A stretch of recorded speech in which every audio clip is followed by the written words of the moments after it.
thought I could control it. That's what I told myself as I stood in front of the mirror, smoothing down the collar of my blouse while Daniel packed lunches for the kids in the kitchen. He was humming, absent-mindedly, the way he always did in the mornings. He was good like that. Steady, dependable, trustworthy in ways I didn't even recognize until much later. He believed me without hesitation when I told him I'd been scheduled for a 3-day marketing conference in Chicago. He even encouraged me. "It'll be good for you," he said, pressing a travel mug of coffee into my hands. "You never do things for yourself. Go, enjoy, don't stress too much about us." I smiled and kissed his cheek, guilt curling in my stomach like a slow poison. If only he knew that my suitcase didn't hold PowerPoints and printed schedules, but lingerie, perfume, and the kind of shoes you wear when you're dressing for someone who isn't your husband. I told him I had it covered when he offered to double-check my packing, waving him off with a laugh that hid the nervous thrum in my chest. The truth was, nothing about this trip was professional. The hotel wasn't in Chicago.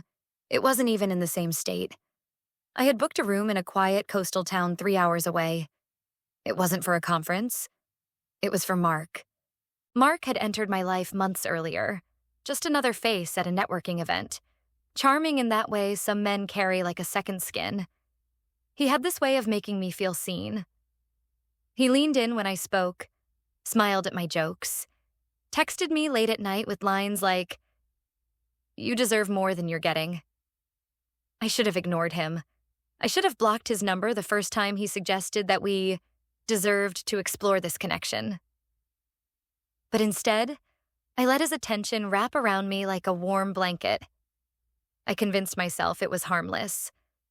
By the time he suggested we meet just once, somewhere private, I was already too far gone. He told me he'd be in town for a few days, and all it took was that flimsy excuse about a business trip. Daniel trusted me instantly, didn't even hesitate. That blind faith made it easier and harder all at once. I remember the drive, the way my heart raced with both excitement and dread. The coastal hotel was small but elegant, with soft golden lighting spilling out from the lobby.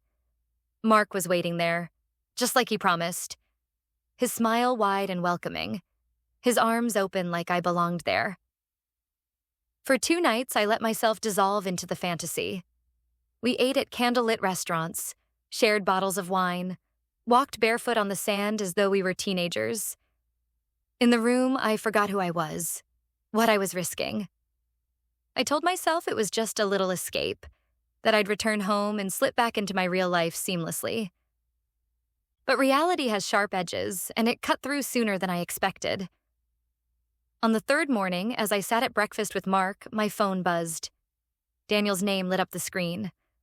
I answered, trying to keep my voice light. "Hey," I said, too cheerful, too rehearsed. "How's everything at home?" There was silence on the other end, followed by his voice. Low, heavy, not the Daniel I knew. "So, how's Chicago?" My fork froze midway to my mouth. My throat tightened. "It's good. Busy. Lots of sessions," I lied, forcing a laugh. "Why?" Daniel let out a short, bitter sound. Not quite a laugh. Not quite anything. "That's funny. Because I called your office this morning to confirm your flight details. Your boss was surprised you were even gone. He told me the conference in Chicago was canceled last month." The room around me blurred. Mark looked up from his plate, his expression shifting as he realized what had just happened. My hand trembled around the phone. "It must be a mistake," I whispered, scrambling for an explanation that wouldn't sound as pathetic as it was. "Where are you, Emily?" Daniel's voice sharpened, cutting through me. "Don't lie again." "Where are you?" I couldn't answer. Instead, like the coward I was, I hung up. Mark reached across the table for my hand, but the warmth that had once thrilled me now felt like fire, burning me from the inside out. The drive back home felt endless. Every mile was heavier than the last, each passing sign reminding me I was returning to a life I had shattered. When I finally pulled into the driveway, Daniel's car was there, But the lights inside the house were dim. My hands shook as I unlocked the door. He was waiting for me at the kitchen table. No anger, no shouting. Just him, sitting there with his wedding ring still on, but his eyes colder than I had ever seen. On the table in front of him was a folder. Inside were printed phone records, call logs, copies of emails from my boss, and a note about the canceled conference. He hadn't just discovered one crack in the wall. He had torn it down and found everything I thought I had hidden. "I trusted you," he said, his voice breaking, though his face stayed stoic. "I believed you. Do you have any idea how stupid that makes me feel?" I dropped into the chair across from him, tears streaming before I could speak. "I'm sorry. Daniel, I'm so sorry. It was a mistake. It didn't mean anything. I was lonely. He shook his head, cutting me off with nothing more than the weight of his disappointment. "You had everything. A family, a husband who loved you, a home we built together. And you threw it away for a weekend fling." His words were sharper than screams. His calmness was worse than rage. I begged, reaching for him, promising I could fix it, that I could end everything with Mark, that I could be better. But he pulled his hand away. "I already called a lawyer," he said flatly. "We're done, Emily. I can't look at you without seeing the lies." The silence afterward was louder than any fight we could have had. The days blurred together after that. He slept in the guest room until he moved out completely. The kids stayed with him most weeks, and every time they left, the house felt like a punishment I deserved. Mark disappeared as soon as things turned real. No more texts, no more calls. Just silence, leaving me alone with the wreckage I had created. I still see Daniel when he comes to pick up the kids. He looks different now. Lighter, freer. The weight I had seen on his shoulders for years is gone.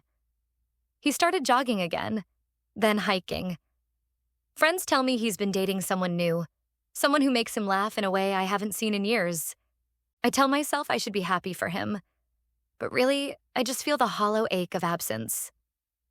Every time he smiles, I realize he's smiling in a way he never did with me. Every time I see him hug the kids goodbye, I realize they'll remember his stability, his strength, while my betrayal will be nothing more than a stain they can't wash out. I lost him. I lost everything. And for what? A handful of stolen nights with a man who vanished the second things got hard. The worst part? Daniel is better without me. He's thriving. And I'm left with the knowledge that the lies I told for 3 days cost me the life I spent years building. And I know deep down there's no coming back from that.